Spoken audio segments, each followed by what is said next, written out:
Welcome back to the 12-Sided Guys. We have Matt playing Pine. Hi. Scott playing Roos. That's me. Jordan playing Ebby. Salutations. Sabrina, sorry, that was the longest salutations I've heard so far. Okay, Sabrina playing Nari. Hey there. And everybody plays the fool sometimes. And now I'm going to apologize for that last joke. I'm very, very sorry.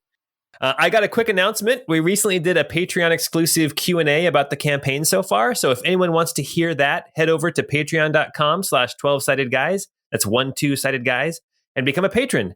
You may have missed the cutoff for questions this time, but keep sending questions our way. We'll probably do more Q&A episodes on Patreon in the future. One thing first. Don't bother asking if Nari's natural 20 death save is real or not. I'll answer that right now. Oh, it's real. And it's spectacular. So real. Anybody? Have we switched to all Seinfeld jokes now? Maybe. All right. Anyway, it was the most badass roll in the campaign so far. And if you've ever rolled around the world map thanks to an armadillo named Rand, then this podcast is for you. It's the Crystal Codex, episode 21.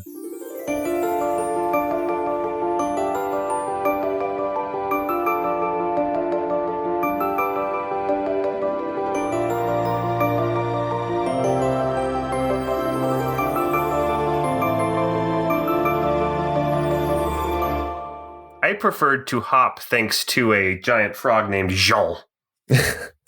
Was that number 3? That's number 2. They're both number 2. Oh. Rand would roll and you wouldn't get attacked while he was rolling, and Jean would hop and swim, but you could get attacked while you were hopping. Yeah, but if Rand ran into something and stopped, then you get attacked. Pretty much every time, yeah. Yeah, exactly. Here we go. The storm rages as the crate descends on long, taut chains. Heavy as it is, the crate rocks in the strong winds as it lowers down toward the waiting wagon. Acolyte Grimm steadies himself atop the crate as one hand grasps the chain and the other directs the winch team above in the belly of the airship known as the Angel's Might. Slowly, carefully, the crate lowers as the airship captain does her best to keep her wooden behemoth as still as possible. Grimm eventually feels the soft thump as the crate rests in the bed of the two-axled wagon as a team of 4 horses paw nervously at the cobbles of Taboree's Gallows Square. Quickly, expertly, Grimm disconnects the cradle from the rest of the chain, which almost immediately is reeled back into the winch.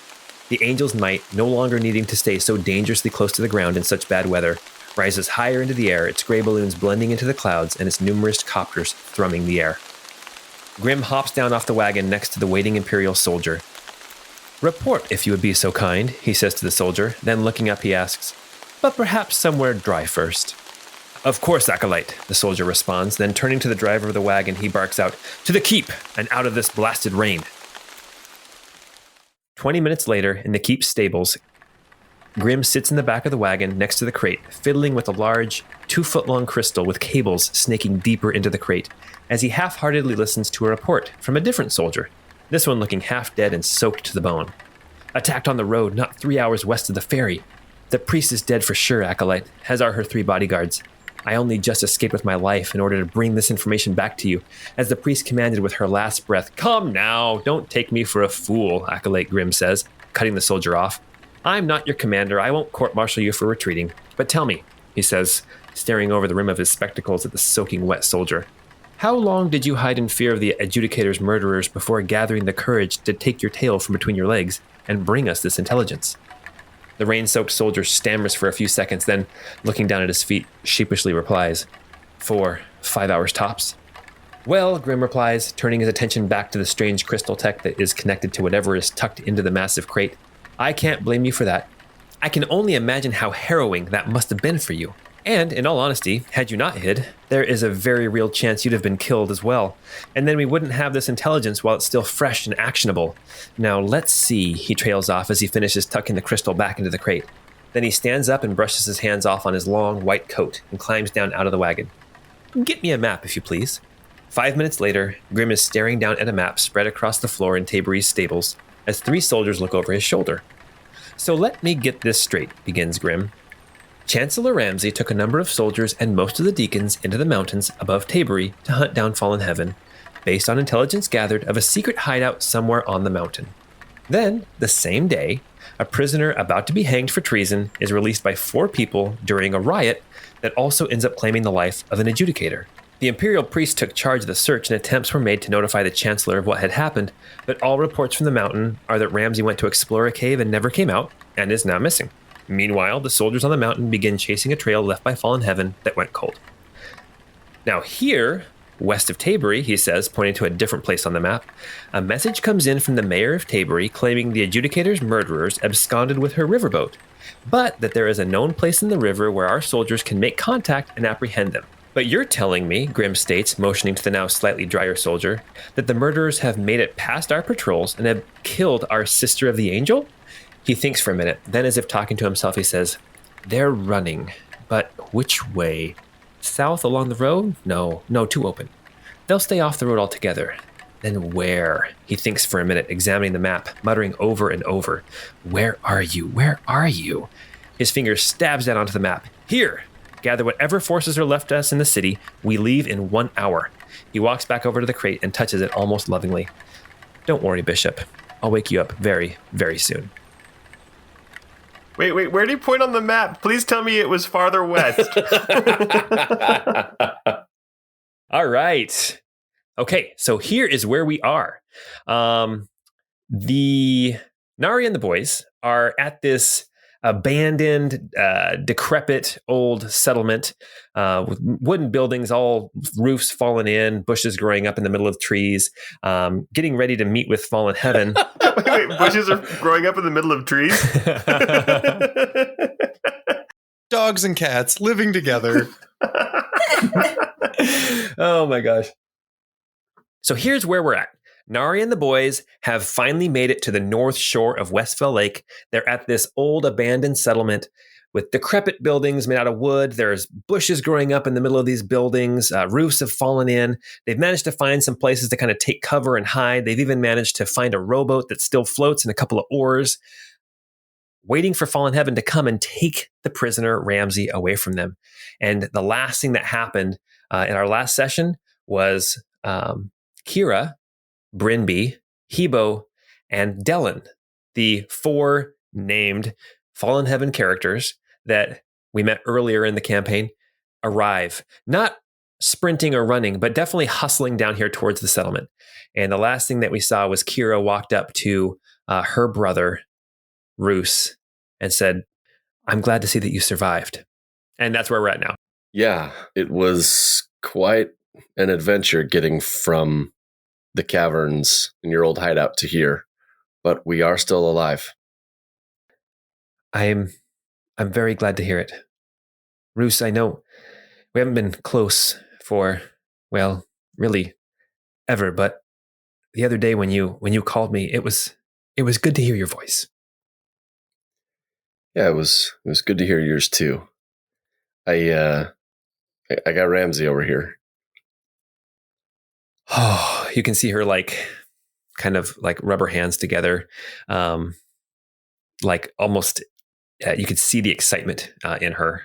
Her shoulders kind of hunch up, and she gets a smile that creeps across her face, and she says, "Yes, show me the prize."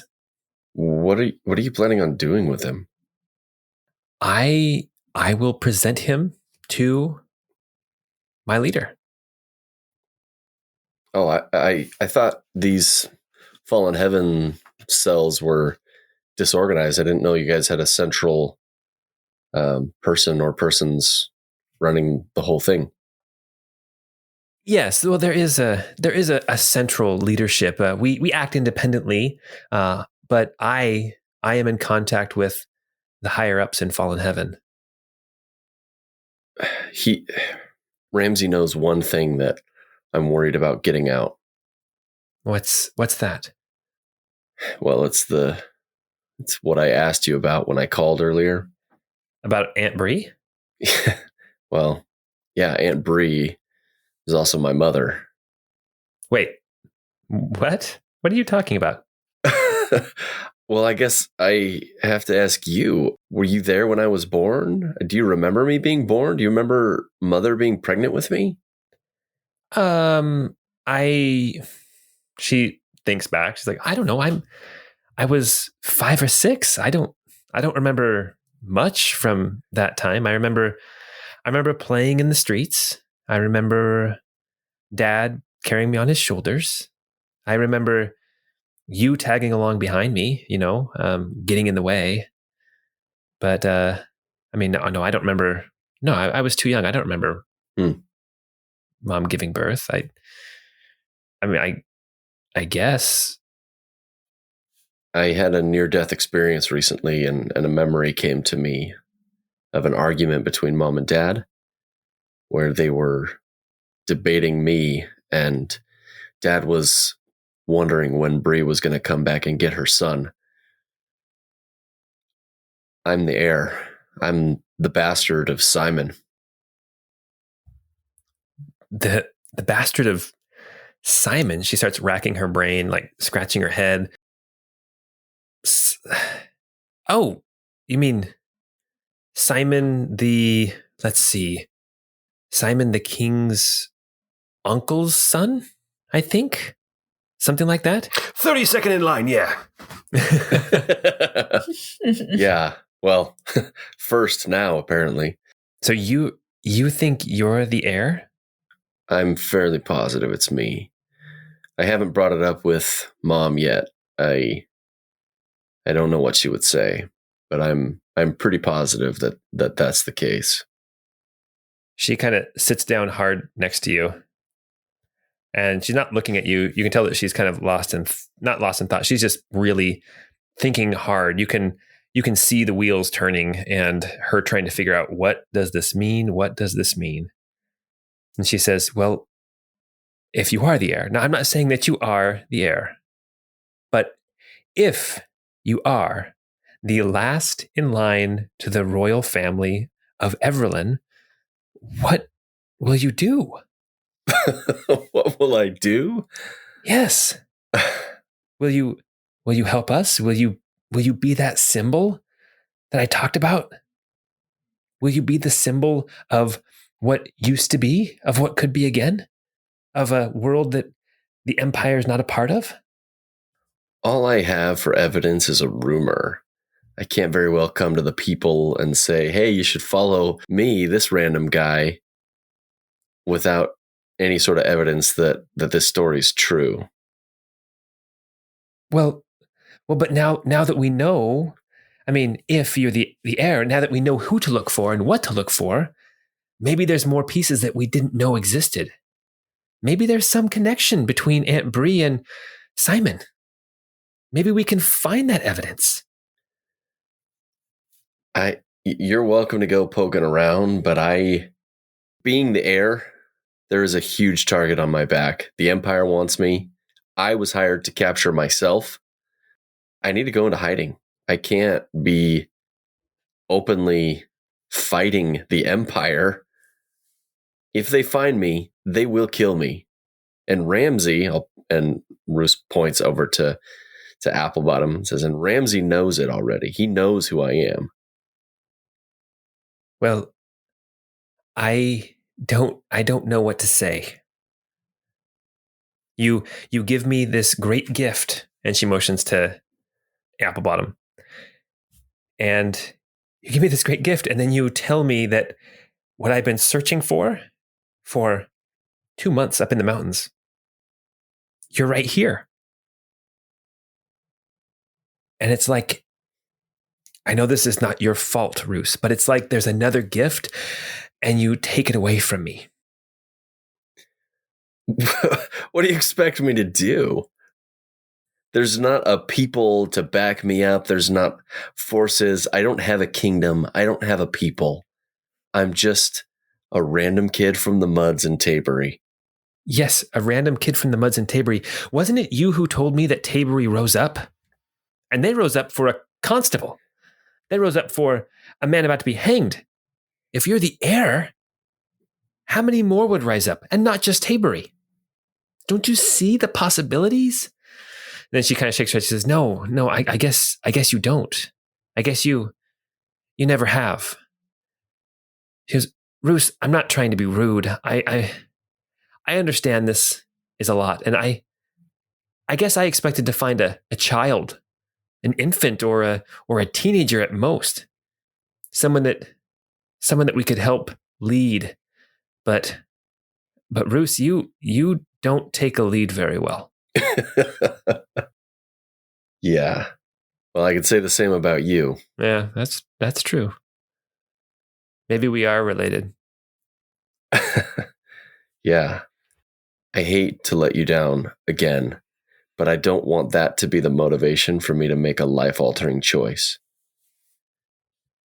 Why don't you start saying that you have the heir, and maybe one day I'll come around. I can see some value in that. I'll speak with my superior, and I'll let him know that we have located the heir. In the meantime, though, I'm going into hiding. I'm going to stay with Mr. Pine and Nari and Abby for a time.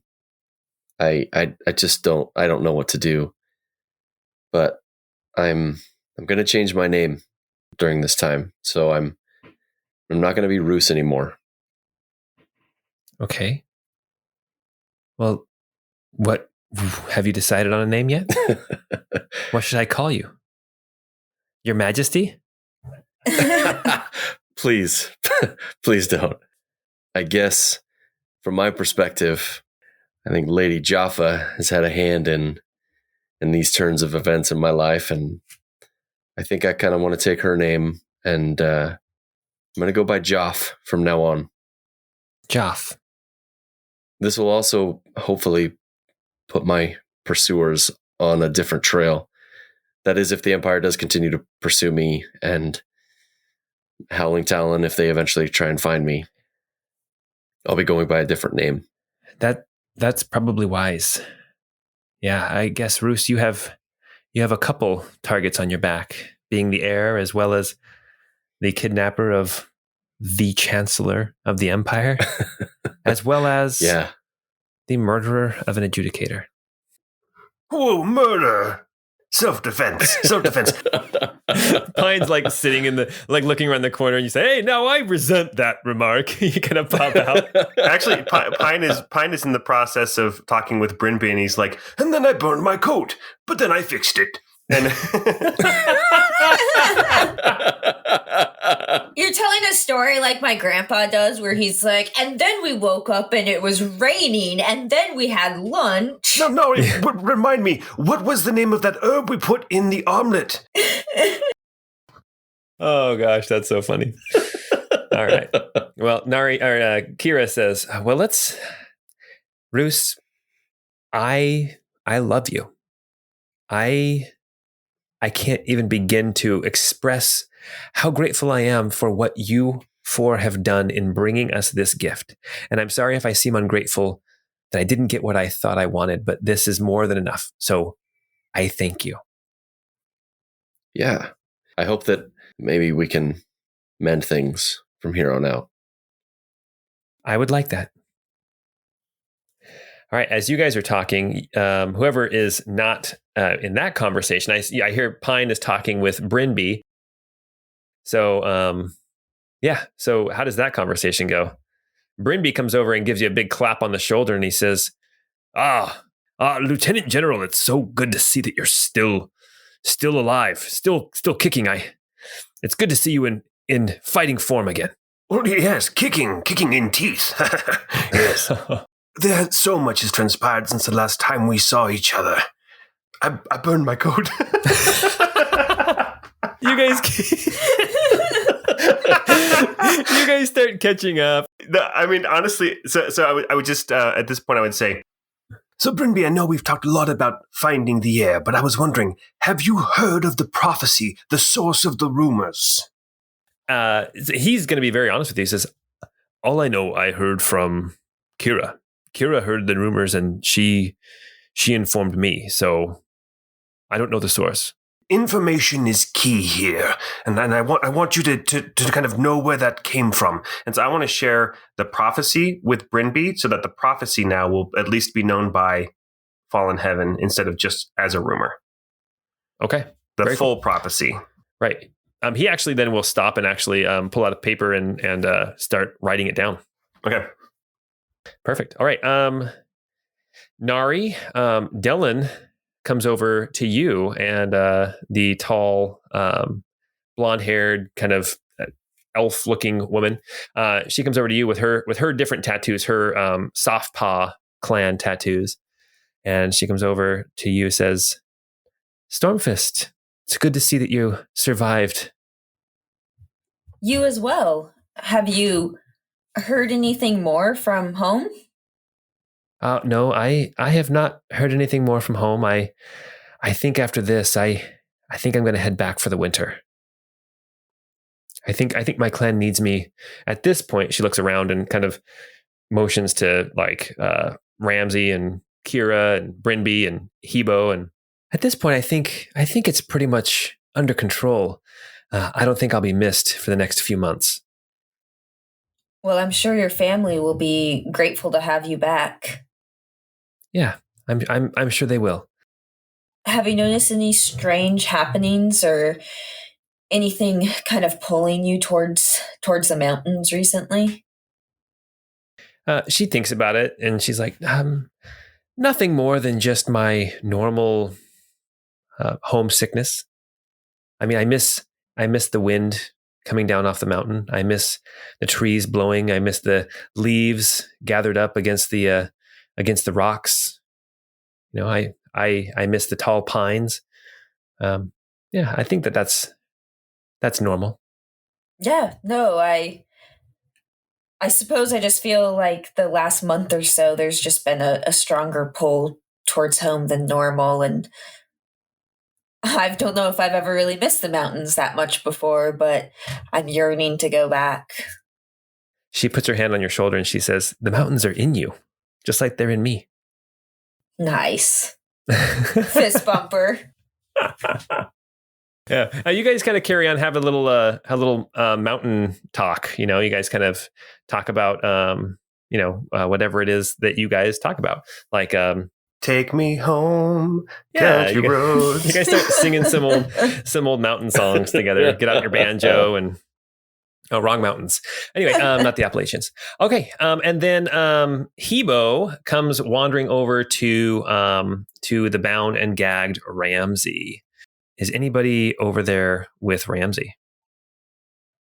No, I'm kind of hovering around by Pine. I am trying to kind of keep an eye out and around, but I'm more looking around to see if there's any other groups coming down the road or just, approaching us. Right. So you're kind of looking back up north towards the forest, towards following the path and everything? Yeah, that was kind of my thought. Perfect. I thought that Roos had shown Kira Ramsey. I thought that they were in the same place. Are they not in the same place? Roos can see Ramsey from where he's standing. Oh, okay. Yeah.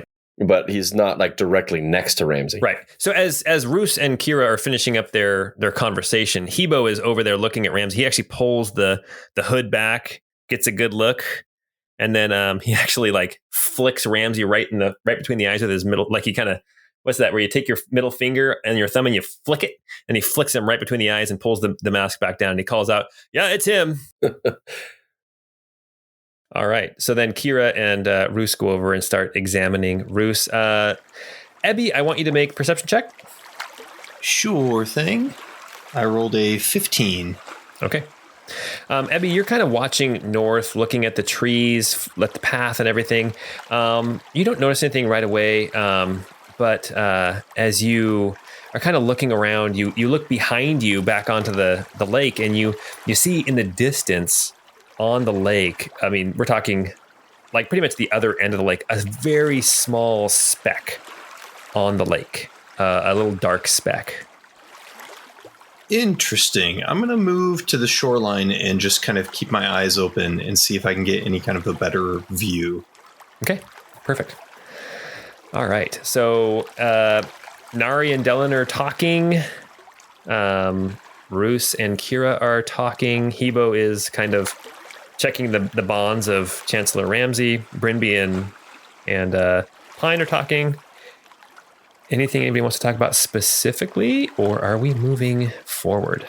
Pine, something else that Pine will kind of be bringing up with Brinby would be like, I think he would take him in to show him Applebottom. We've been calling him Applebottom because of his bodacious booty. Those are some very nice pants. Yes. Yeah, they're my pants. I'm hoping to get them back before we give them to you guys. Can I just pause for a second? When Roos said that he wanted to take the pants back, I had this image of Applebottom only wearing a shirt with no pants, kind of like Winnie the Pooh. Yes, me too. I was actually just thinking, he's been tied up this whole time. Do you really want those pants back? Oh, golly. Nobody's been helping him. Pine will be saying to Brinby, well, now that you have Applebottom, we'll be going our separate ways, but rest assured that we are going to be following up on important things on our end. We found something. We're not quite sure what it is yet, but we're going to continue to investigate and see what it can do for the war effort. What is it that you found? We found a key of some sort. Applebottom was very interested in it, but we're going to follow up on it, and we'll let you know if it's significant for your purposes. Why don't you join us? Why don't you come with us? We can share resources. We could work together again. I would even shine your boots. I would do that again for you. I know you would. I wouldn't ask it of you, though. We're different places now, and my experience was so different than yours. I can't imagine the horrors. I can't imagine. There were those two. Yeah, there were horrors too. I can't imagine the horrors that you lived through, as a prisoner, and I'm on a different path. I have different methods. I understand you're doing what needs to be done, and I agree with the sentiment, and I agree with the end goal. But unfortunately, I think in many cases our methods are not quite aligned. That's not to say we can't share information, but I think my path takes me somewhere else. I think I understand. It saddens me. I was hoping to fight side by side with you again. I mean, there's a speck on the lake. Maybe we will right now. Let's not take that off the table, bud. I have a lot of life left in me, and like I said, I don't imagine that I'll be ending ties with Fallen Heaven. Tiny, I'm an officer. I led men. I followed the rules of engagement, and I'm not criticizing your approach. You're doing what needs to be done based on your experience, and some of the results you're getting are very valuable. We wouldn't have given you Applebottom if we didn't think so. My methods are just... My path is different. I understand. It's easier to wash your hands of the blood when somebody else is giving you the orders. But me, and he looks down at his hands and he says, sometimes I fear I'll never be clean. I understand that as well.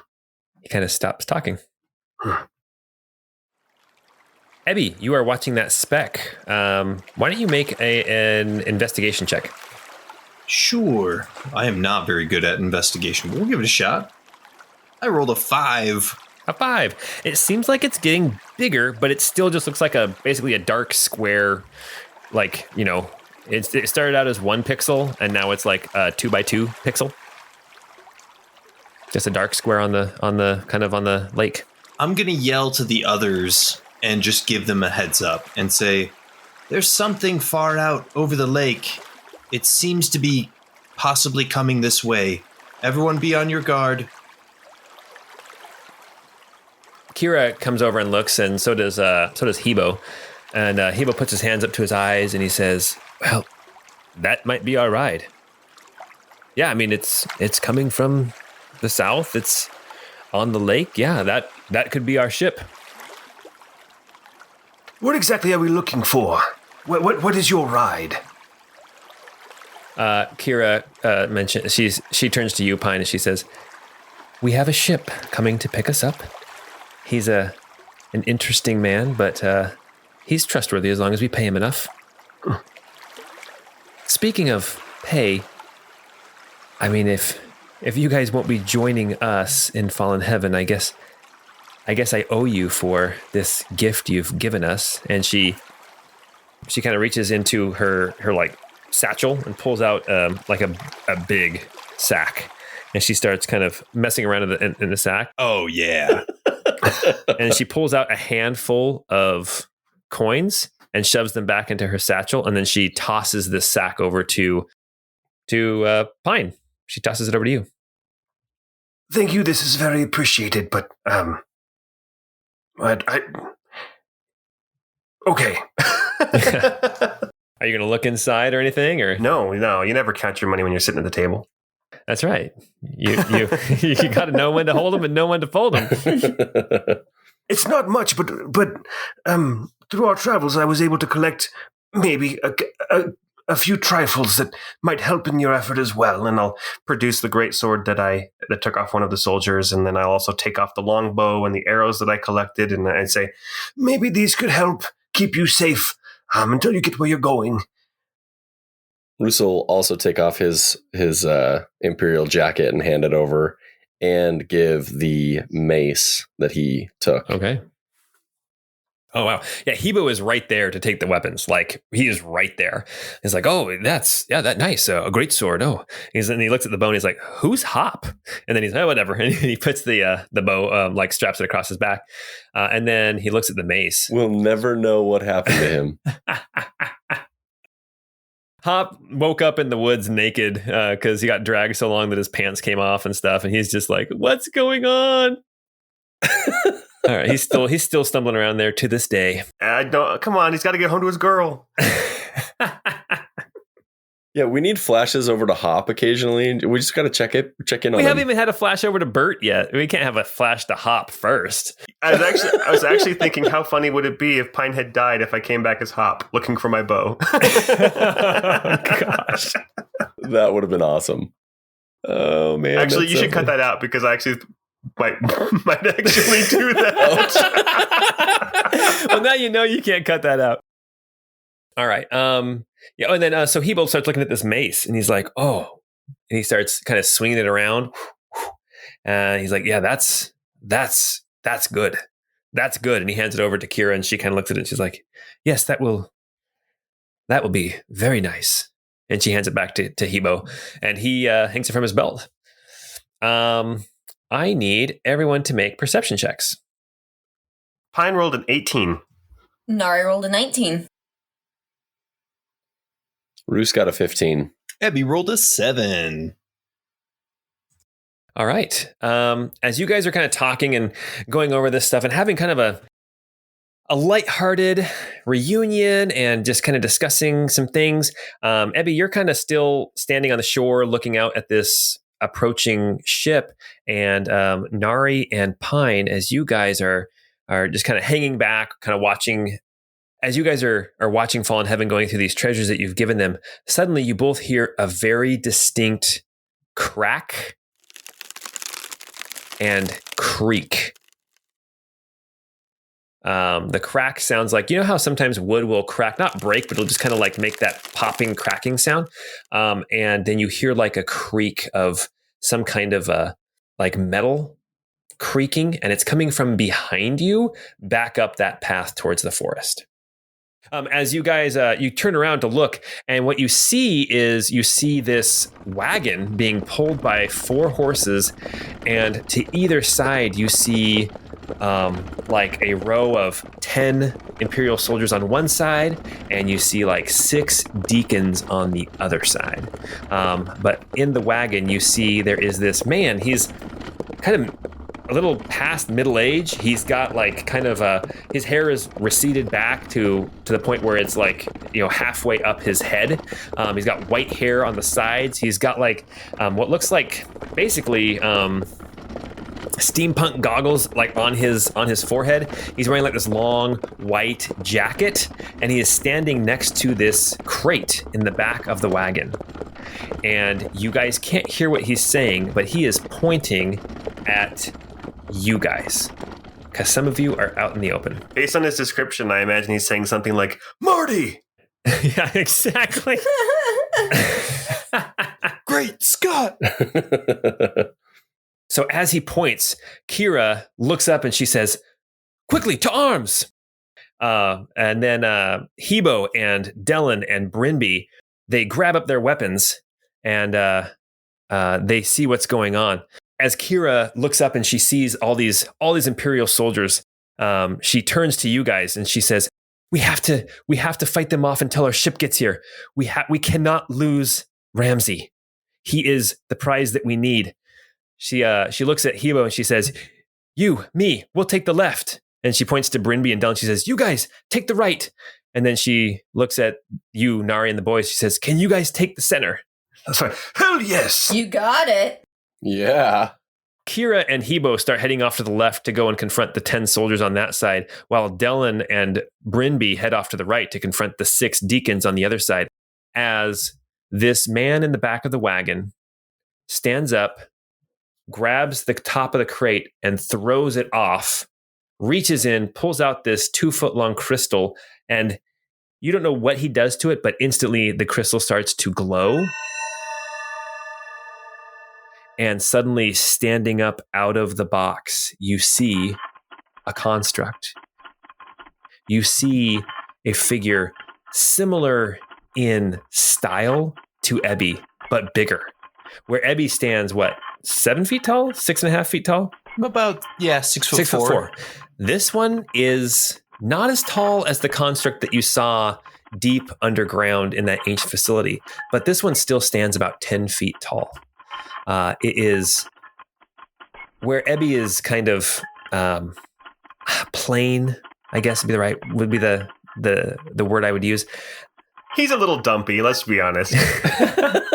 Where Ebby is a little bit dumpy, this one has rivets and armor plates and all these other kind of accents bolted onto him, similar to the deacons, but even more so.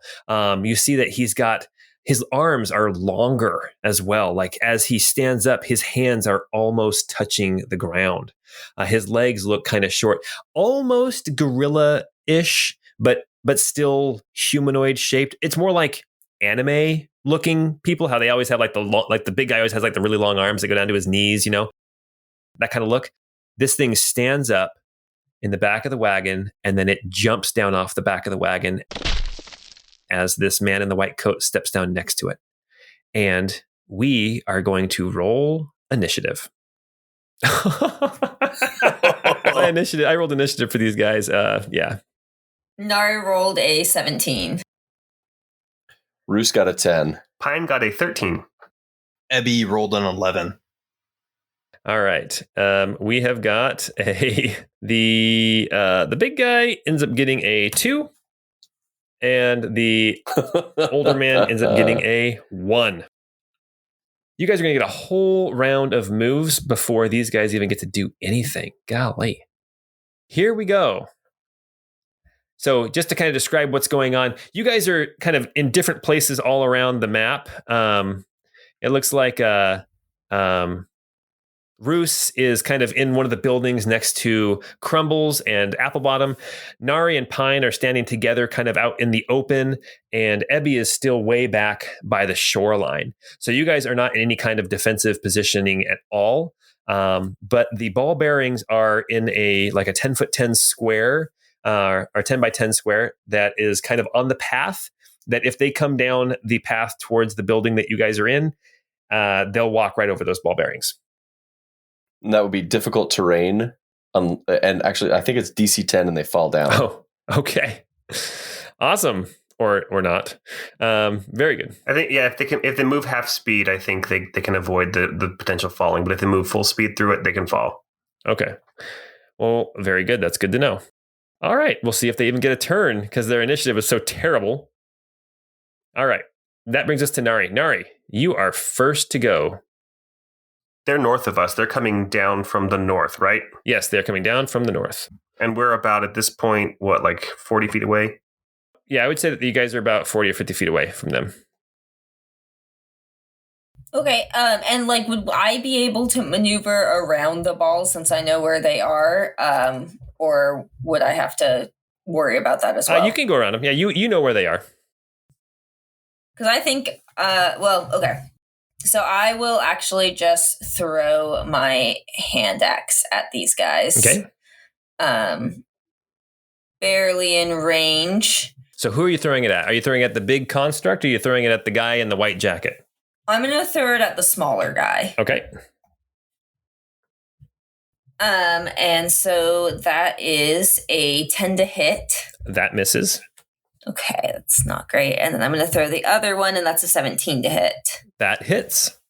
With 10 damage.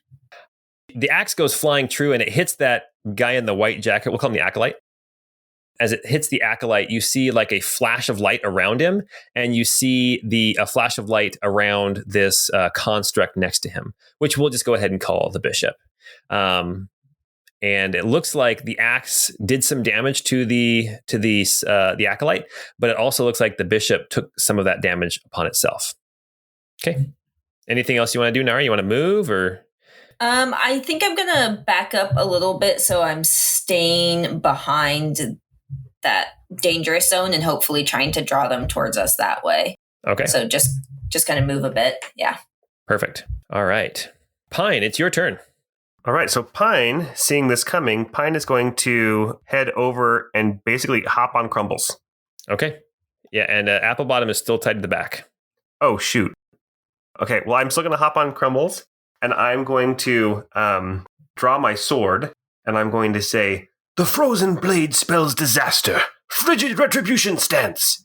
And I'm going to take the frigid retribution stance, and actually Crumbles seems to take to it as well, and he also enters a Alaton version of that stance, ready to retaliate with cold damage attack if he is hit, and he gets a 10 temporary hit points because I'm doing it at second level. Awesome. Yeah, you see kind of like almost like lowers his head a little bit, like pointing his horn more forward, like ready to riposte.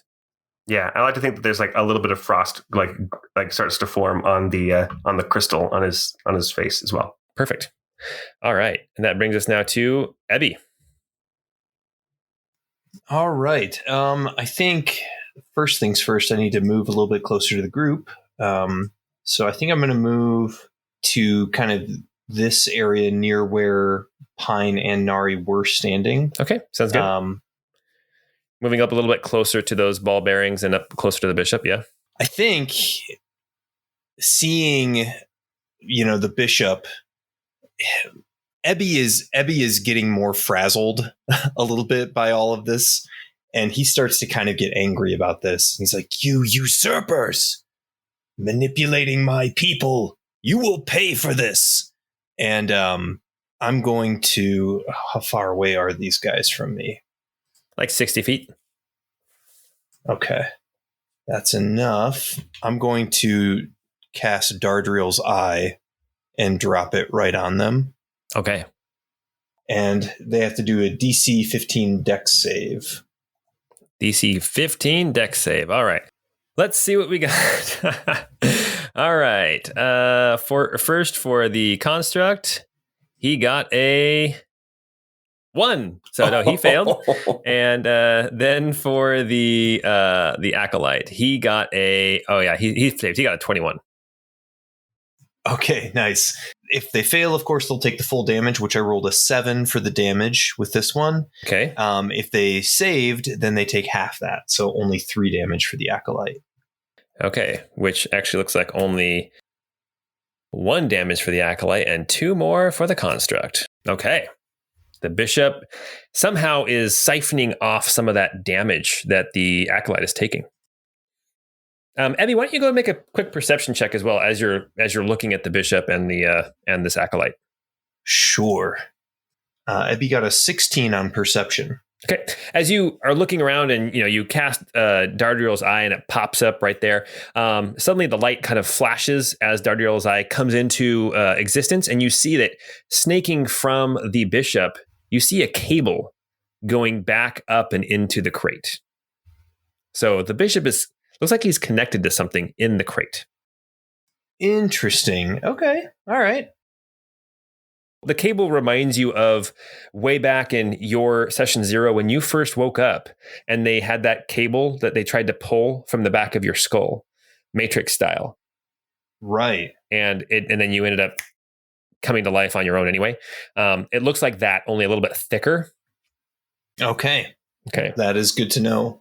Okay. Anything else that Ebby wants to do this turn? No, that's all he can do. Okay. Roos, it is your turn. All right. Roos is going to run to the east as far as he can, so about 30 feet. Okay. From this position, I can see just the edge of the acolyte. Mm-hmm. So what I'm going to do is I'm going to prepare an action. If I see an enemy coming towards me that does not go towards the ball bearings, I'm going to throw a grease crystal at their feet. Word. That's it. Awesome. Very cool. All right. That brings us now to the bishop's turn.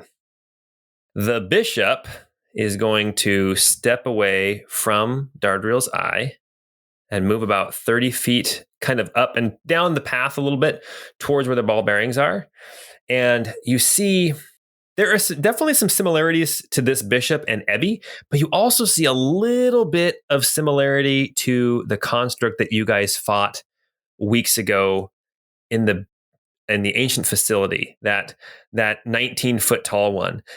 This one, though, you remember that the other one, the 19-foot tall, old, decrepit one, you saw that he had some kind of, well, actually, she had some kind of a glowing circle on her like chest or stomach area that launched out this mana blast, right?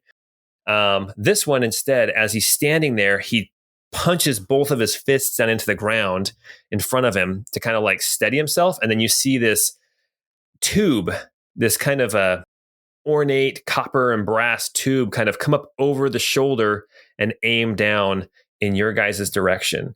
And you hear Mana Blast. And Ebby, a Mana Blast is coming right towards you. Oh, geez. This one is a little bit different. Let's see. He is going to try to hit you. Does it? Oh, gosh. This guy, his rolls are terrible. Does an 11 hit you? It does not. Okay. You see this blast of like white energy go flying off past your head. And you can almost feel the tingle in the air as it goes past, but it does miss you. That's going to bring us now to the acolyte. He's going to step around and follow the bishop. He's going to move about 30 feet up next to the bishop. And then he pulls out a crystal, a small crystal, and it's like red. And you can see that it's like throbbing in his hand. Like you can see like the light, like kind of pulsing off this crystal, and he hurls it and it lands right between Nari and Ebby. And what I need from Nari and Ebby, I need you guys to each make a Constitution saving throw. Ebby, you make this with disadvantage. Nari rolled a 24. Okay. Ebby rolled an 11 with disadvantage. All right. Ebby, you fail. You take 17 damage as this crystal explodes and this huge blast of thunderous energy goes blasting out and it hits you. And because you are technically a construct, it hits you extra hard. Nari, you take 8 damage. One last thing. As a bonus action, this acolyte, he points at you, Nari, and he turns around and he kind of gives his butt a little swat in your direction, kind of like Marley used to do on Chrono Trigger. And I need you to make a charisma save, Nari. Oh no, 6. Okay. You have disadvantage on ability checks, attack rolls, and saving throws until the start of the Acolyte's next turn. Oof. Okay. All right. And Nari, that's your turn. Well, in that case, I think I'm going to just hold my action and kind of move over to the side here behind where Roos has his trap set up and just kind of wait to see if they cross that line, I will attack.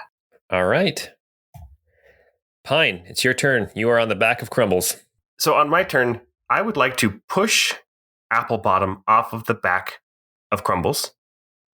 Okay. And then, so I'm going to start moving out on Crumbles' back. So, okay.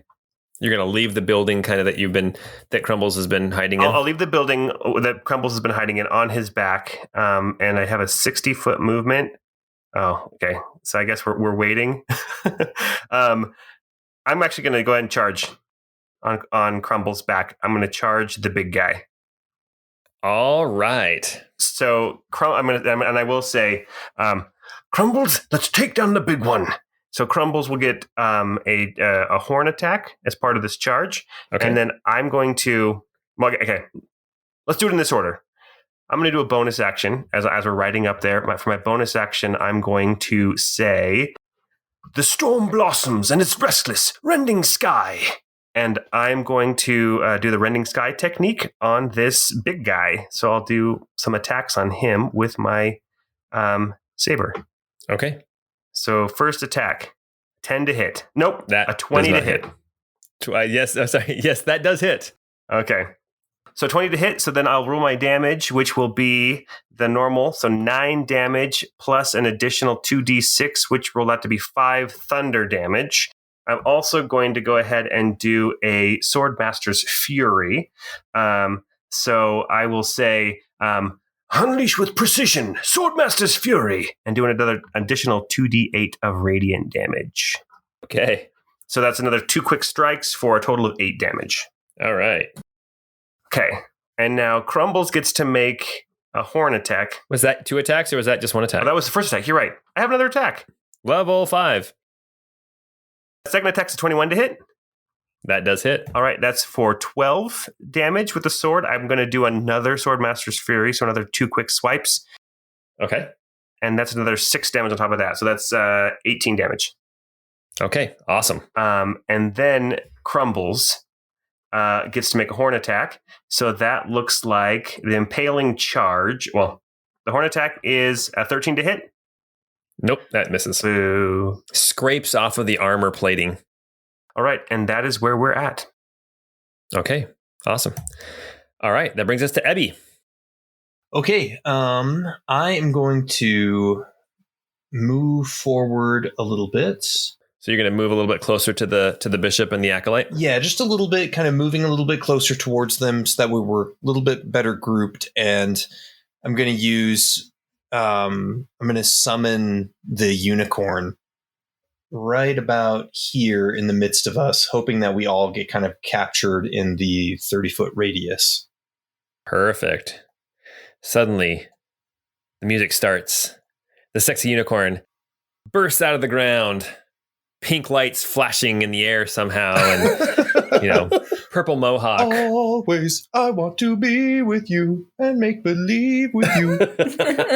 Real quick, I showed that game to my kids, and they played it for about 2 minutes, and they were like, "This game's dumb." They didn't spend days and days and days trying to get the high score. That's funny. I used to be pretty good at that game. I can't get to the dolphins jumping in the air anymore. It's like I can't do it anymore. It's a challenging one. And then for my action, tell me a little bit about the cart that there's like that tether coming out. Yeah. So it's like this big wagon. It's a heavy duty wagon. There are 4 horses that are hitched to this wagon. So, obviously this bishop is heavy, heavy load. But there's a crate in the back. The crate is quite large. It's probably like 7 by 7 on any given side, 7 feet by 7 feet. So this bishop was probably like curled up into a ball in there. And there's cables going from the back of the bishop. You can't see exactly where they attach to, but snaking back up and into the wagon and into that crate. And at this point, those cables are stretched probably 20 or 30 feet. So here's what I want to do. Ebby kind of sneers out and says, "Everyone shall burn for their blasphemies." And I want Dardriel's eye to ram into the horses. Oh my gosh. Oh, okay. So it can hit, I think, the first two, because they're stacked up 2 and 2. So you can hit the first 2. So they have to make some dexterity saves. Yeah. I'm pretty sure they have a +1 to their dexterity. So what's the difficulty? Because we have a 15 and a 10. It is a 15. Okay, so one of them saved. So what's the damage? 12. That's max. These are draft horses. These are not war horses. Let's see how many hit points draft horses have. I think it's only like 11, but I'll check too. I don't think it's great. No, it's 19. Draft horses have 19 hit points. So yeah, but seriously, okay. So here's the deal: these are not trained for combat type of horses. So I'm going to make them make a wisdom save. These first 2 horses, and they actually they stomp at Dardriel's eye, and they start to try to back up, but the other 2 horses are behind them, so they can't move anywhere. And this round, they have not ran off, but one of them definitely took a lot of damage. And in fact, the kind of the what are they called? The hitch, I guess, whatever the apparatus that hitches the horses together. Actually, on the one that took full damage, it actually starts to smolder, and some of the wood parts start to burn. Cool. Okay. Awesome. Cool. And then anything else that Abby wants to do? No. I guess that's a pretty good turn. That's pretty much it. Roos, what are you going to do? Roos is going to run up behind Pine. I can't quite get into combat from where I'm at, so I'll get just below. I'm just south of the construct and the acolyte. There's a little ridge. I'm going to throw the grease crystal at the feet of the construct, in between the construct and the acolyte. And he has to make a dex save, correct? A dex save, yes. DC 13. Oh, wait a minute. So he rolled a natural 13, which means he got a 12. Oh, yes. Oh, nice. So the bishop falls down. Let's see what the acolyte does. The acolyte is still standing. He actually looks over at the bishop a little bit worried, and he's like, "Get up, get up." All right. Anything else you're going to do? That will be it for now. So now it's the bishop's turn. So the first thing the bishop's going to do is he's going to stand back up. The bishop is going to stand up using half of his movement, and he is going to step to the right just enough to get out of the grease. And, but first things first, Pine, make a perception check, since you're right up in his grill. So Pine rolled a 19. Okay, as you're watching, you see, you can kind of barely see this cable coming out from behind him, kind of snaking along the ground. You see these pulses of energy snaking along this cable, and then you see some of the dents and cuts in this bishop's armor close. And he is going to stand up next to you, Mr. Pine, and take 2 slam attacks at you. Here we go. Number 1 is a 10, and number 2 is a 17. Neither one of those hit. Okay. All right. Well then, let's see what the acolyte does. It is his turn now. The acolyte is also going to step out of the grease, a little bit further away from the bishop, but he is now standing pretty close to Pine, about 10 feet away from Crumbles, and he is going to pull out another one of these throbbing, glowing red crystals, and he's going to throw it down right between Roos, Crumbles, and Pine. And I need each of you to make a Constitution save, difficulty 12, including Crumbles. Well, Pine got a 7. Roos got a 12. And Crumbles got a 2. All right. Boom! This loud blast of thunder almost knocks you off your feet. Roos, you manage to keep your feet just barely. You end up taking 8 damage. Ouch. Pine, you and Crumbles both take 16 damage. Well, there goes the temporary hit points, and I didn't even get to inflict any damage because of it. And he is going to look at Nari. No, he's going to look at this time. This acolyte's going to look at you, Pine, and he's gonna put his fingers in his ears, blow out his cheeks real big, and go like a nanner boo boo type blew face. Raspberries. He blew a raspberry at you, and I need you to make a charisma save, difficulty 12. I guess charisma is your thing, but 6. I got to roll a 6 or higher on the die. A 16. okay. So you are not taunted. Okay, Nari, your disadvantage has ended. It is now your turn. Okay, well, I am excited to join this fight. So Nari is going to run up. I don't think she can quite get in front of the bishop, so she's going to run up to the acolyte and swing actually with her greatsword. Oh, greatsword. Okay. So that is a 25 to hit. That does hit. What's the damage on that? So 11 with the sword. And then I will strike at him again with a 16 to hit. A 16 does not quite hit. Okay. Let me just make sure. Nope, a 16 definitely hits. Okay, cool. Then I will hit for 16 damage. All right. As you watch, you're hitting this acolyte. It's not quite hitting how you expect it to on him, but as you look over at the bishop, you see the bishop, some of those dents and cracks start to reopen on him as he siphons some of the damage away from this acolyte. Awesome. All right. Pine.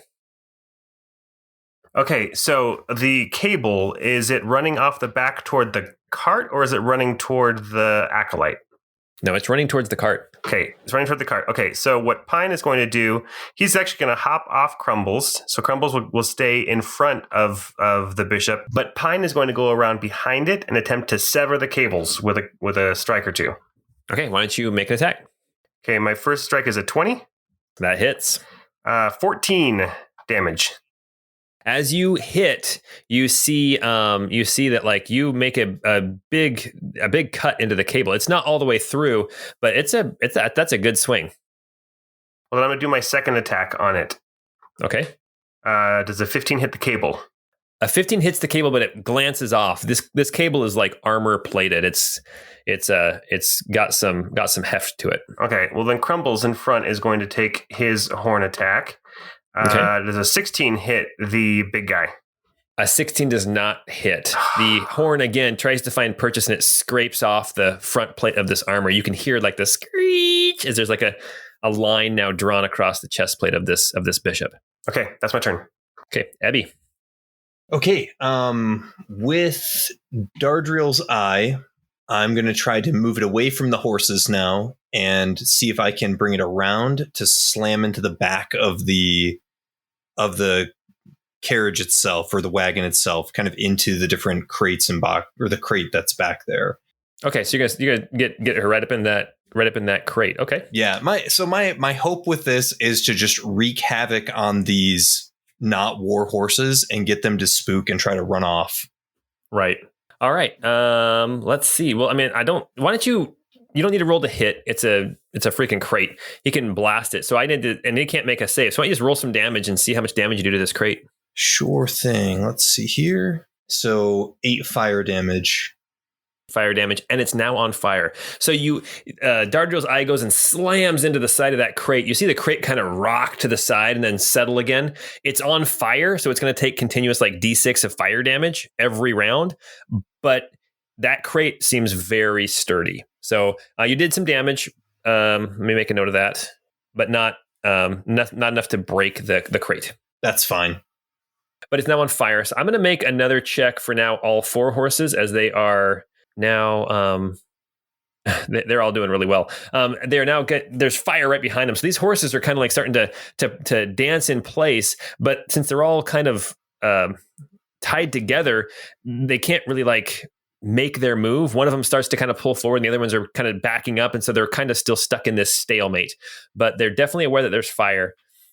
Anything else that Ebby wants to do? Cool. Yeah. With my actual action now, I'm going to use Erdos's word from back here. I'm actually going to cast it on Crumbles for 1d4 plus 4. Oh, that's so kind. To heal Crumbles with 7, and then all of us get healed an additional 5 due to the unicorn. Even Crumbles, right? Even Crumbles. All right. Suddenly Crumbles is looking a lot better. All right. Thank you. Okay, Roos, it's your turn. Roos is going to run around the backside of Crumbles and square up with Nari against the Acolyte. All right. I'll take a strike with my my short sword and my offhand. I rolled a nat 1 with my sword. Okay, that misses. I assumed. And then an 11 with my dagger. Those both miss. Okay. It seems like he's got something underneath his jacket. The second one especially, he danced away from that first swing, and the second one, as you came in, something under his jacket caught the blade and turned it away. Okay. So he's got some kind of armor on underneath that jacket. And that brings us to the bishop. The bishop has 2 targets. He's got an Alaton in front of him, and he's got a swordsman behind him. Who is he going for? He is going for the Alaton in front of him. All right.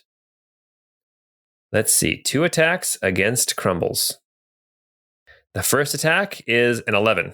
So let's see the damage for that first blow. That would be...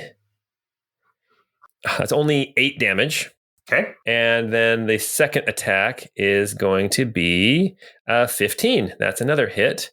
And that is going to be 14 damage. All right. And just like that... Crumbles is on the verge of falling. No, Crumbles, just like that, has poofed out of existence. Really? 19 hit points. Oh, no. No, 29 because you had 10 temporary. Those 10 temporary hit points already went away.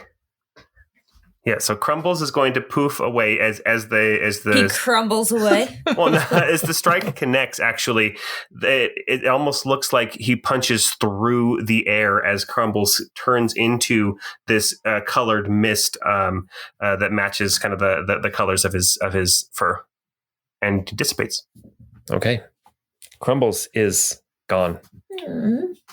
All right, and you see the bishop. You see wounds start to close again. Okay, now it is this Acolyte's turn. The Acolyte, he sees himself now surrounded by Roos and Nari and a greasy spot behind him.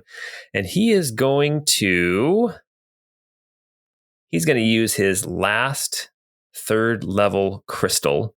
And he pulls out this crystal. And as you're looking at it, Roos, it's kind of a... You I don't know if you recognize this or not. It's clear. It doesn't have a color, and he takes it and he just like crushes it in his hand, and instantly he disappears. Oh no. And let's see here. Yeah, he disappears. Nari and Roos, what are your guys' passive perceptions? Roos's is 14. Mine is 18. Okay. So one quick thing too to note, the unicorn spirit totem that I've called, it says you and your allies gain advantage on all ability checks made to detect creatures in the spirit's aura. Okay. So because this guy turned invisible, we're going to say that technically I think you need to use an action to perceive, but we'll say if you guys want to use a bonus action to perceive to figure out where this guy is, you can do that. But for now, he just disappeared. Okay, so we'll say that Nari, you're aware that something is moving past you. And I will let Nari, you can take your reaction if you want to, but it's definitely going to have disadvantage if you want to swing. Yeah, no, Nari will for sure swing out with her sword. Okay. And see if she can get him. It was a nat 20, and then with disadvantage, it was a nat 1. Ouch. Oh man, that's crazy. What a swing. Brutal. Yeah, your sword whiffs as you sense this presence moving by, and now you guys have no clue where this guy is unless you guys want to take like a bonus action to actually try to detect. Okay, and that brings us back to Nari. All right, well, I will...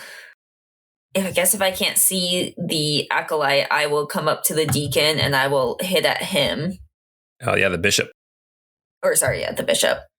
With my great sword. And that is a 23 to hit for the first swing. That hits. 13 damage. Okay.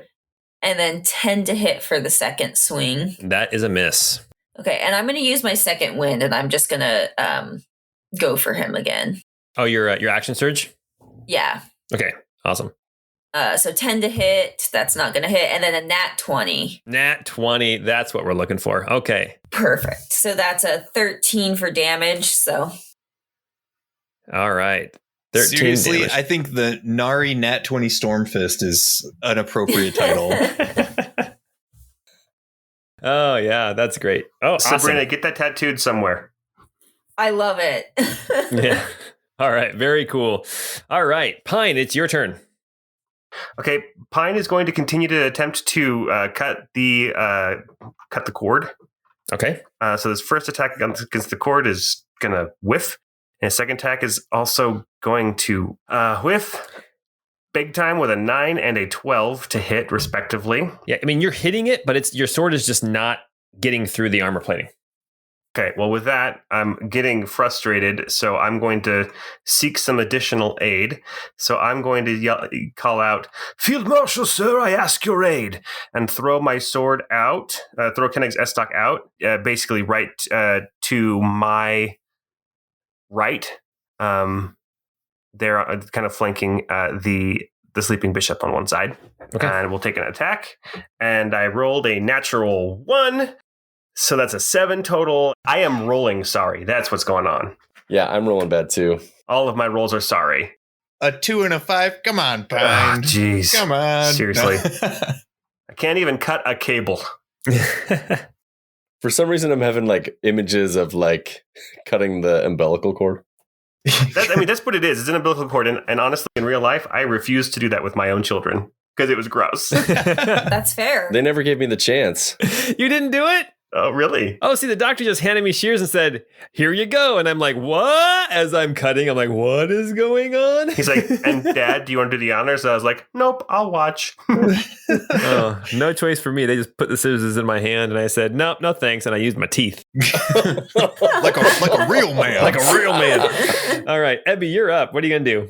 All right. I'm going to. I don't know if this counts as like an interaction and not so much a. What I'm hoping I want to yell at the horses because I know they can understand like the speech of the woods ability. Mm-hmm. Says the beasts can understand my speech. So I don't know what kind of a check it might be, but I'm going to yell at them and be like, "Run, you fools, before you all die here this day." Here's what we'll do then. We'll just kind of play this fast and loose. I want you to make an animal handling check with advantage because the wagon and the crate are on fire, and you need to be a difficulty 13 for these horses to work together and get out of here. I rolled a nat 20, and I also rolled an 18, so still a nat 20, but that's 27 with my animal handling. Awesome. Okay, so these horses are going to move on the bishop's turn, but they, like the front ones rear up, and then they start just like mad dash, like taking off. They're not running like straight back. They're kind of running off at an angle, but you've got those horses moving. Great. That is good to know. And then the other thing I want to do, I think I'm going to let my Dardriel's eye drop away. Okay. And I need to look up one thing for my creatures here and make sure that I understand. Taking a moment to look at my creature list. That's all right. I just muted myself and let out a big old burp. As you do. Your face is redder than a strawberry. Juicy strawberry. No, gosh. It's a callback to an older episode. It's a callback to an old episode, which is a callback to an old episode of Scrubs, which also did that same joke in 2 different episodes because it was a callback from a previous episode. Nice. It's like we incepted the joke from Scrubs. That's great. I'm going to let my concentration on Dardril's eye pass. And then for my actual action, I'm going to step back and kind of set myself in a wide stance and call out, Phobos, Deimos, come to me now. And I'm going to summon the 2 dire wolves. Oh, fantastic. Where are you going to put them?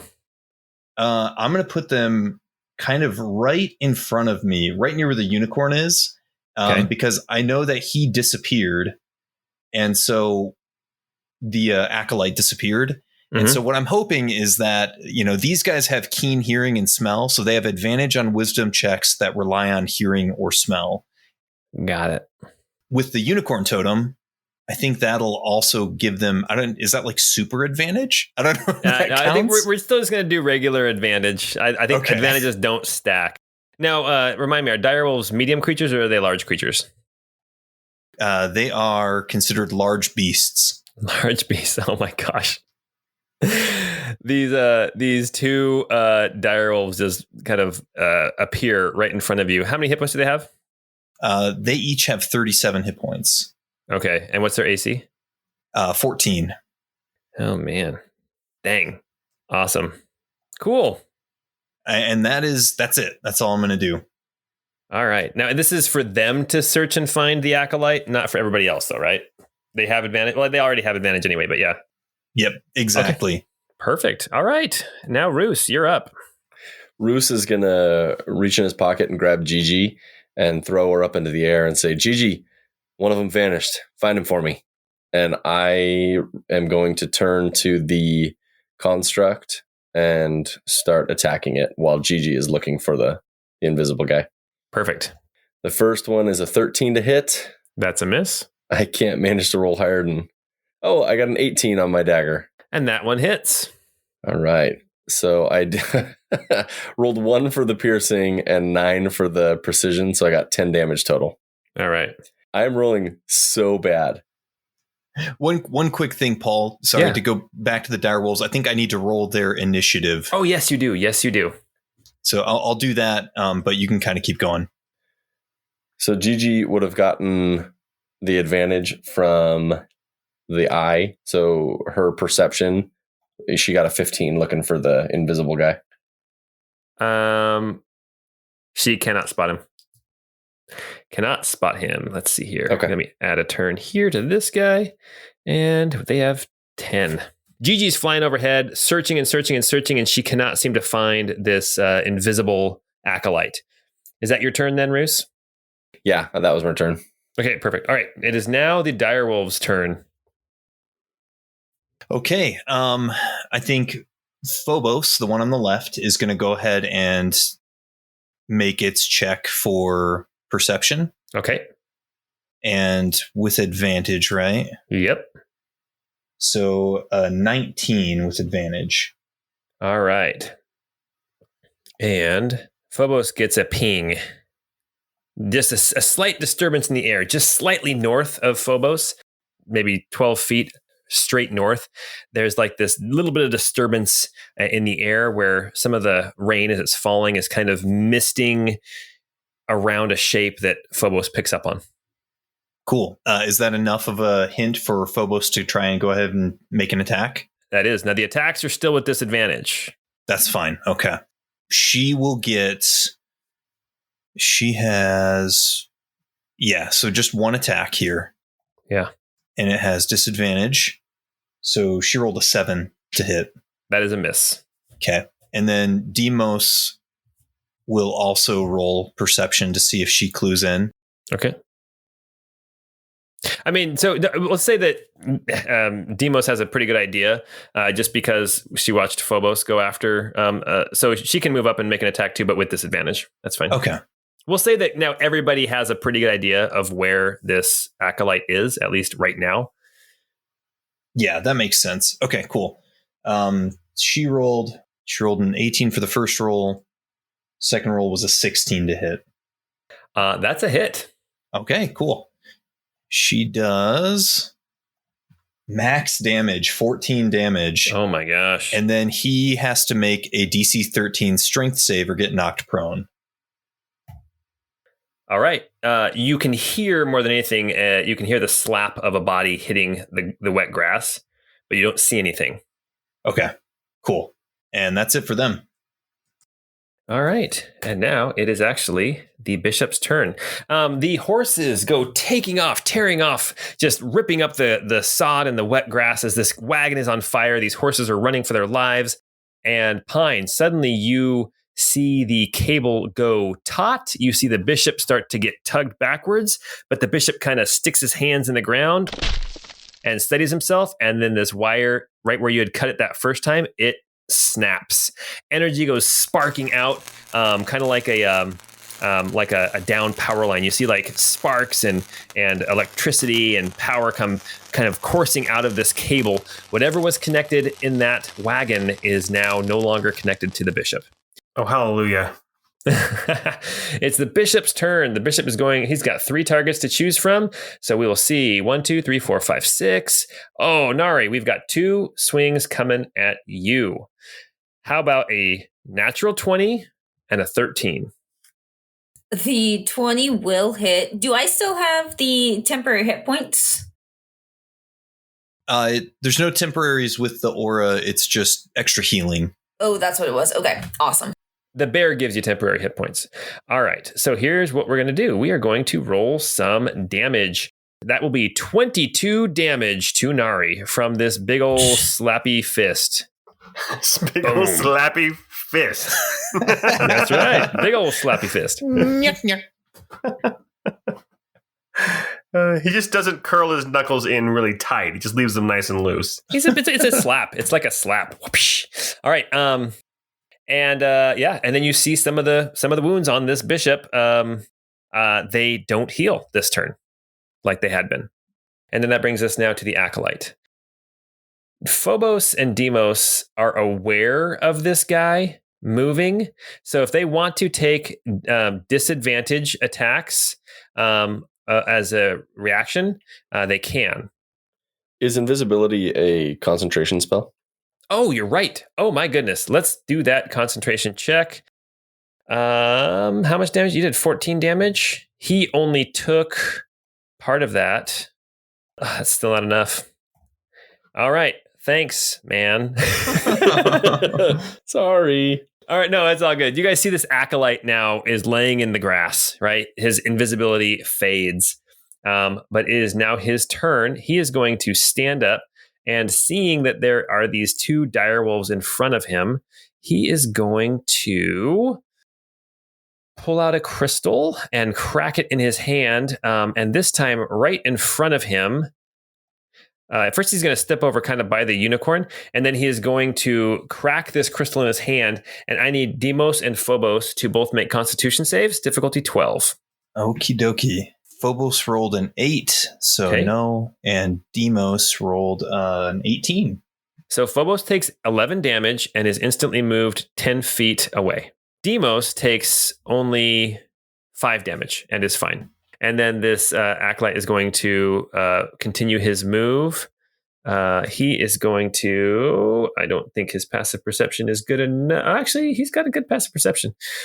Hey, Roos, we didn't do this for the ball bearings originally, but why don't you make like a sleight of hand check to see how well hidden you can make those ball bearings? Oh, okay. Yeah. Let's see. We'll see if his passive perception can beat your sleight of hand. I rolled a nat 20, so that is a 27 on sleight of hand. Okay, he goes moving through these ball bearings, has no clue that they're there. He's moving at full speed, so he has to make what, a dex save, difficulty what, 10? DC 10, yeah. Yeah, he made it. He made it with a 12. He can feel the ground like uneven, but then he is going to take off kind of in this southerly direction, getting further away from the bishop, but trying to get as hard as he can to get away from those direwolves. Paul, he used half his movement to get up. Oh my goodness, he is still stuck in the ball bearings. Okay, thank you for the reminder. All right, I want to win. All right, Nari, it is your turn. All right, Nari is just going to keep striking out with her great sword. So the first swing is 15 to hit. That does not hit. And the second one is a nat 20. Oh, fantastic. No, it's not. It's a 19, but that's still a crit for you. Hell yeah. So that is rolled a 14. Fantastic. So a 6 and a 4, 10, so 24. 24 damage. Fair enough. You guys have done a lot of damage to this bishop, but he is still standing. And he is actually looking, he's looking, like he's taking a beating, but he is still standing and fighting. All right. Pine, it's your turn. Unless Nari wanted to do something else. No, I think that's it. Okay, perfect. Pine, what are you going to do? Okay, so first off, Pine is going to have Koenig's S-Talk take its strike with his bonus action first. Okay. So that would be... So first is Koenig's S-Talk, which would be a 9 to hit, which misses. Can you hear the frustration in my sigh? Yeah, it was audible. I could. Yes, I could. Yeah, it's there. Okay. Yep. All right. I don't want... Well, I guess there's Ebby's down there, and he's got some direwolves, so I'm okay with him handling the acolyte. So I'll take 2 attacks on the... I'll take 2 attacks on the bishop with my officer saber. Perfect. First one is an 11. Second one is a 26. That 26 hits. Yes. For 12 damage plus, I will go ahead and use my last spell slot to do another Swordmaster's Fury. Okay. So 2 more little swipes for an additional 7 damage. Okay. Yeah, you're just kind of whittling him away. He's definitely looking rough. It feels like whittling because I'm not doing much at all. Well, you did a ton that first round, but then he healed. He was healing 10 hit points around. Ebby, you're up. Okie dokie. I'm going to move. Let me check and make sure the distance is okay. Yeah, I should be able to make it to him. I'm going to go ahead and move up to the bishop, and I'm going to use... Actually, I'm going to move up and use my action to cast... Let me pull up my spells. Erdos's Touch on Nari. Okay. To heal Nari for 5 healing damage, and then all of us in this space get healed for an additional 5. Thanks, Ebby. Even the direwolf, right? Oh, the direwolves haven't. Yeah, the direwolves have taken some damage. Yeah. Cool. So, yep, that is correct. Okay. That's my action. Bonus action, I'll use my Innervating Strike I'll do that to charge up my fighting baton so I can get in here and have some whacks at this guy. Nice. Okay. All right, Roos, you're up. So, real quick, anytime Abby does Erdos's Touch, for whatever reason, the song "The Touch, the Feel of Erdos" comes into my head, and I can't ever not think of that. Anyway, the fabric of our lives. The magic of our lives. That's what I said. Yes. That was more clever than what I said. I just did the original. Thank you. So I'm going to run away. I'm going to look south and see that the acolyte's all on his own. Okay. Are you disengaging, or are you going to take the hit? I will disengage. Okay. And then I'll strike at the acolyte with my short sword. Okay, perfect. I rolled a 22 to hit. That hits. And I did 8 damage. All right. I also want to look to the west to try and make sure that Kira is okay. Yeah, you glance over there, and it looks like Kira and Hebo are doing okay. As you look over, it's kind of interesting. Hebo is very short, like 3.5 feet tall, and he's got a long sword that in his hands is like the size of a great sword in Nari's hands, right? But he is just like swinging that thing like a beast. And then you glance over and you see your sister Kira, and she's got that crutch, and she's got like a long, slender blade in one hand, and she's doing this kind of almost dance as she fights, where she will put her crutch down and she'll actually like lift up and spin around on the crutch as she swipes at multiple targets at the same time. Very it's like even though this injury is relatively new, she's really taken to to adjusting her fighting style, to using that crutch, and using it to her advantage, actually. Very cool. Yeah, they seem to be doing pretty good. Man, that is my turn. All right, dire wolves. All right. I'm going to have Demos here kind of swoop down just south of the Acolyte and make some attacks. Okay. So we'll roll to hit. A 21 to hit. I think because of pack tactics with Roos here, I think I get to try for a crit. You do. Yes, you do. It does not crit on the second hit. Okay. It's not very great. Only 5 to hit, or 5 for damage. Oh, okay. From Demos. And then Phobos is going to... Wait, let's see about this strength check first. Oh, yeah, that's right. DC 13. Okay, and he drops again. Okay. Great. And then Phobos is just kind of in a bloodlust and is going to run into the ball bearings and go after him after he falls. So do I need to make like a dex save for... Yeah, you will. DC 10. DC 10? Okay. Yep. Let's go ahead and roll that. An 11. So Phobos manages to stay up and is going to go ahead and have an attack. Okay. With advantage. The first roll is a nat 1, fortunately. Oh, gosh. So advantage, the next roll is a 12. So not enough to hit. Not enough to hit. No, just kind of, it clamps down on his arm, but can't get through whatever kind of armor is underneath that jacket. Perfect. Okay. All right. It now brings us back to the bishop's turn. The bishop does not heal any damage this turn. You see like plates are hanging off of joints. You see like one arm is hanging limp and loose. That cable is still sparking back there behind you by pine. The split part that's still connected to the bishop. Those horses have taken off back into the woods as fast as they can go. You see that the wagon has like actually caught more on fire. And then you see this bishop kind of looking around, and then he takes one fist and he pounds it into the other hand, kind of like, how you warm up your glove when you're playing baseball. But he says one punch into his other hand, and he says, "Mana burn." And I need dexterity saves from Ebby, Nari, and Pine. But it's a low difficulty. Nat 20! Difficulty 12. Ooh, Ebby got a 4. Oh, no. Pine got a 14. I got a 14. Okay, here we go.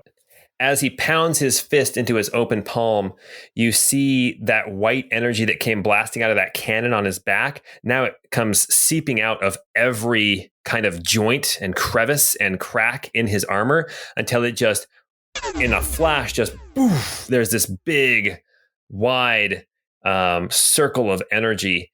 And not too bad. 20 points of damage to anyone who failed and 10 to anyone who passed of mana burst energy as the bishop self-destructs. Oh, man. Do I wow. I probably need to do a concentration check, right? Yes, you will. What's the DC on that? I guess it's just a constitution save, right? Constitution save, it's going to be a 10. You took 20 damage, right? And Yeah. so the constitution save is half the damage or 10. Okay. Oh, I rolled a 9. Phobos and Demos disappear. Oh, no. What about the unicorn totem? Does that disappear too? That one sticks around because it's not a spell. It's not a concentration either. Okay. Yeah. Well, the bishop explodes in this bright flash of white light, scarring your retinas, and the after image is burned into your vision for a while. And now it is the acolyte's turn. He is prone next to Roos. He is not going to get up. Instead, he is going to reach into his pocket and pull out one more crystal, and he is going to toss it just a little ways away from him. And Roos, do you have 18 hit points or less? I have 33 hit points. Oh, never. Okay. You see this like powdery stuff it's a sleep crystal. He tosses a sleep crystal towards you. And you can feel it kind of like getting into your nose, but you manage to kind of fight it off and you do not fall asleep. The acolyte, seeing that it did not work, he puts his hands up and he says, I surrender. And we're going to exit initiative.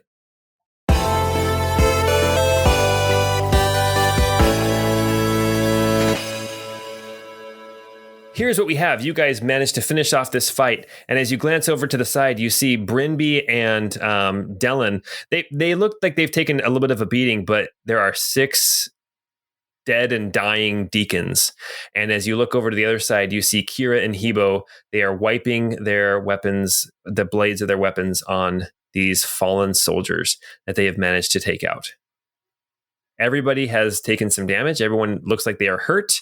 But Kira and Hebo, as well as Brinby and Dellen, they come back to the settlement and kind of reconnect with you guys. It looks like we have another hostage for you to take. The acolyte's laying on his back, like in the mud, with his hands still kind of up, and he's like, "I'll go peacefully." Roos, see if he has any crystals you can use. Yeah, of course. I think he has a lot of the same ones that I use, so I'll start digging through his pockets. Okay. Yeah, you find some crystals. You find, so I mean, the way that your crystals work is basically it's your spells. So you find the ability to cast more spells.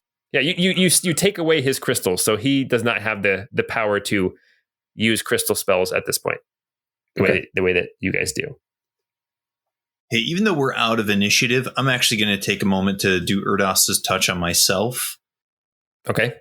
To heal myself for 10, and also so that way everybody else in the radius gets the additional 5 too. Okay, yeah. Everybody takes it. You see some wounds start to close up, like on Hebo's face and Dellen's arm. You see, like she kind of wipes her hand on her arm, and the blood just kind of wipes away, and there's no cut underneath it anymore. And Dellen looks at you, Abby. She kind of bows her head and she says, "I thank you." Naturally. All right. As you are kind of gathering yourselves together, tying up this acolyte, you see coming in off the lake, you see a boat, a river boat coming up. It's gotten not that much closer because the fight really didn't take that long, but now you guys can make out that it is definitely a river boat. Is there anything you guys want to do before it gets here? Now, you're sure you can trust this captain? She reaches into her pocket and she pulls out some of those coins that you saw her take out of the bag before she tossed it to you. And as you look, she's got like 8 platinum coins in her hand. She's like, "He's trustworthy." And then she puts the coins back in her bag. Pine will collect Kenexistok. Okay. So Pine will look over at Ebby and look down at the exploded sleeping bishop and say, "Do you change out your parts? Is there anything here that'd be useful for you, Ebby?" Well, I suppose it can't hurt to check it out. And I'll go over and kind of look through and sift through to see if there's anything of value or of use. Pine will help him. Yeah. Okay. So you guys make an investigation check. Okay, cool. Do I do that with advantage? If you want to only have one person make the check. Looks like Pine already rolled. I rolled a natural 1 for a 1. So you just make the check now. You roll regular, Ebby. Yeah. I rolled a 12. As you are kind of sifting through what's left, a lot of it, I mean, it's ash and dust, right? There's a couple of plates of armor, like about the size of, I don't know, like a deck of cards, basically. But really, I mean, he self-destructed and there was not much left. One thing you do notice, though, Ebby, as you're kind of sifting through the ash, you see little, like almost like glitter, little pieces, tiny little fragments of shattered crystal. And as you're looking, you see that there is a little bit of red, a little bit of orange, yellow, green, light blue, dark blue, purple, and white, all mixed into the rest of this ash. It's like there were crystals inside of this bishop representing each of the 8 different colors. And that's about as much as you can gather from this bishop. Got it. Okay. As you guys are kind of licking wounds and everything, let's see. Okay. Brinby grabs the acolyte, lifts him up off the ground and starts tying him up, and then starts going through some of his pockets and stuff. And he pulls out this crystal, this like 2-foot long crystal. And now that you look at it, it's got like this metal attachment onto it with like buttons or knobs to twist or something. It's beyond you guys to try to figure out what this thing is. But Brimby's like, look at this. And he tosses it to Kira. And she says, yes, we can hopefully reverse engineer some of this and figure out what this was for. And then they start taking the scientist back over, they start taking the acolyte over into the building with Chancellor Ramsey, waiting for their ship to come. Okay, Pine will go up to Ebby and say, Ebby, was that crystal for controlling the sleeping bishop? I don't know. I think it might have been. You know, when I was at the facility, they had all of us hooked up to a large array of large crystals of all the different colors.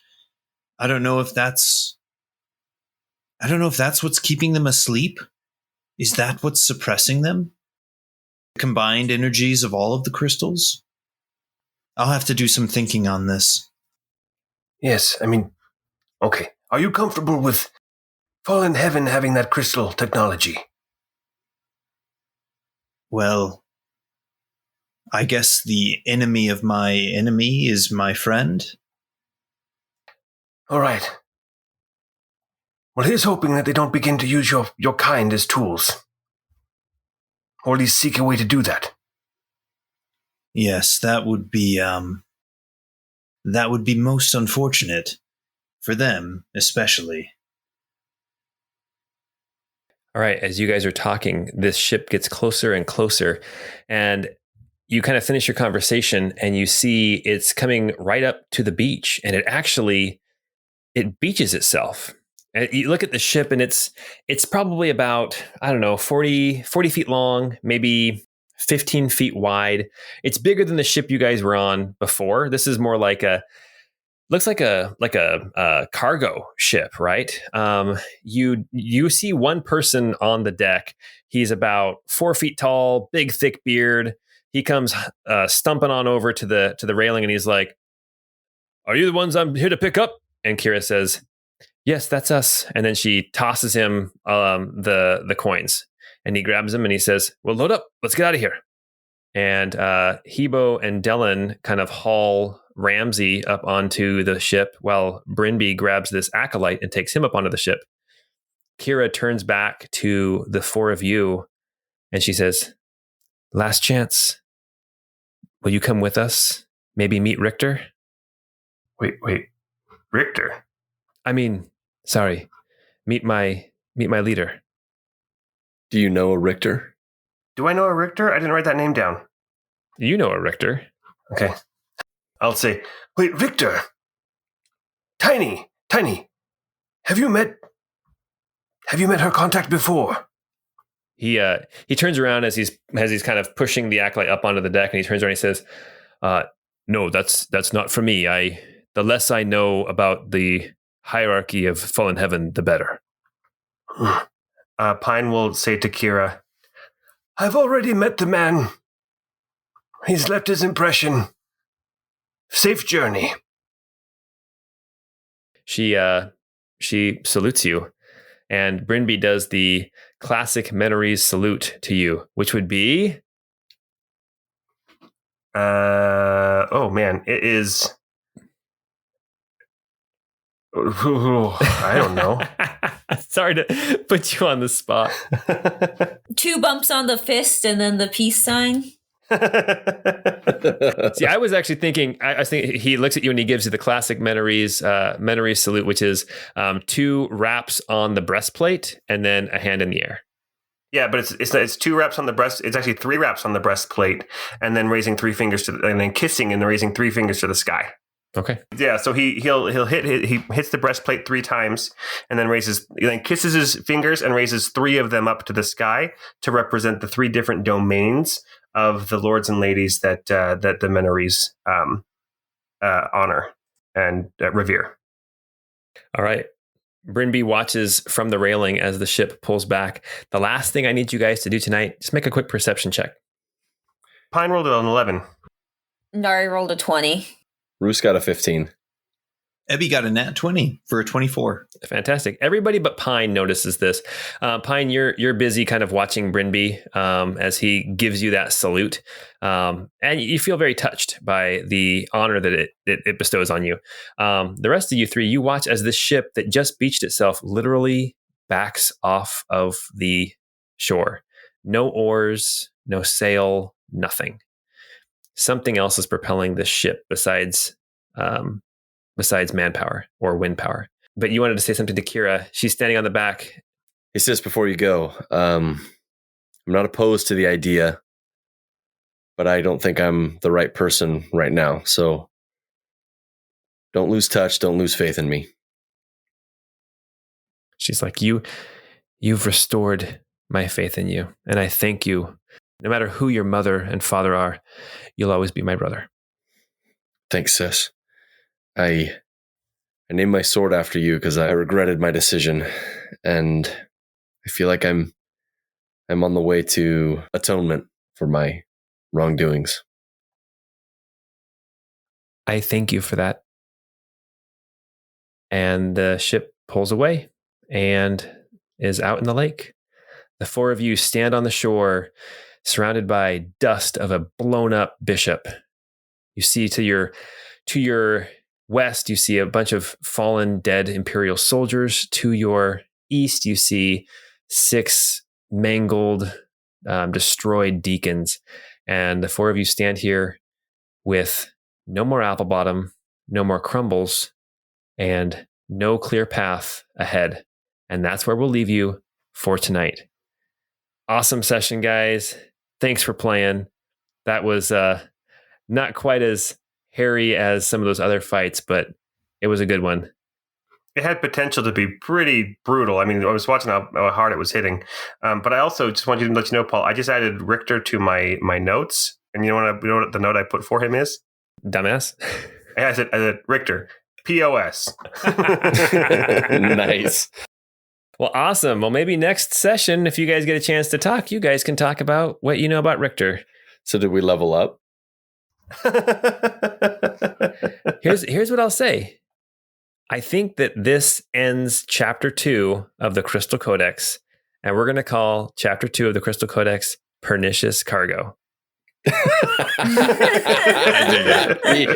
I love it. Awesome. All right, you guys. Well, until next time, thanks for listening. Go write a review on one of the podcasting apps. It helps us to get seen. It helps more people find us. It just helps us out. We're grateful that you guys are listening. You guys like what we're doing. Yeah, go get yourself a Papa Murphy's pizza. Yeah, go get yourself. Treat yourself. You deserve it. Treat yourself. Until next time, have a great time.